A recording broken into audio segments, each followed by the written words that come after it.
Senlis n'a pas été épargné en 2022 par la forte hausse des dépenses obligatoires.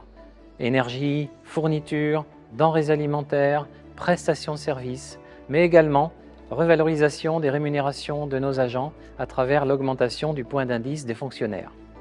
Pour faire face, nous avons choisi d'exploiter toutes les pistes d'économie de gestion, par exemple l'externalisation de certaines tâches, le recours à des groupements de commandes et la simplification de certaines procédures.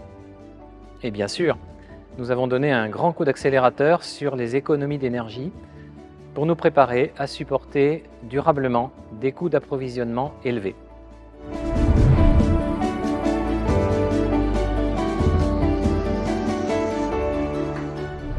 Le bilan de notre plan de sobriété énergétique tient en un chiffre, 411 000 €. C'est la somme que nous n'avons pas eu à payer du fait des économies de consommation de gaz et d'électricité réalisées entre novembre et mars dernier.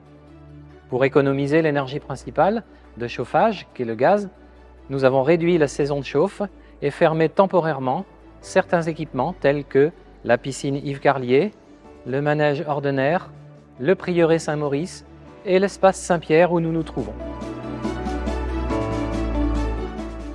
Nous avons par ailleurs appliqué une baisse globale des températures dans tous les bâtiments en fonction de leur type d'utilisation, avec des résultats très probants. Pour économiser l'électricité, dont le prix a pratiquement doublé, le plan d'action a surtout porté sur le plus gros poste de dépenses d'électricité, en réduisant les périodes d'allumage et d'éclairage public et des illuminations de Noël. Parce que ça marche, certaines actions du plan de sobriété énergétique seront poursuivies dans les prochains mois et d'autres seront reconduites l'hiver prochain, de même que nos actions de sensibilisation. Je remercie à cet égard nos agents communaux, nos associations et tous les Senlisiens pour les efforts collectifs ou individuels déjà accomplis.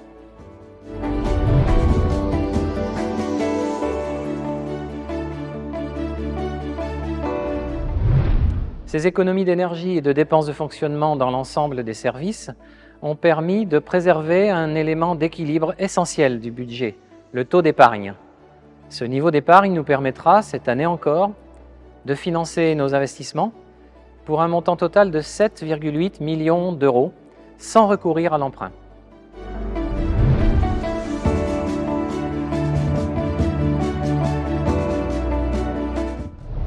Nous allons consacrer 3,6 millions d'euros aux investissements courants de valorisation du patrimoine et des équipements communaux et lançons cette année plusieurs grands projets structurants tels que l'aménagement du futur conservatoire dans le quartier Ordener, la réalisation du pôle d'échange multimodal à la gare routière et la rénovation des parkings du cours Thoré-Montmorency. Les projets phares de ce mandat sont donc conservés et seront toutefois répartis sur plusieurs exercices, mais répartir ne signifie pas renoncer.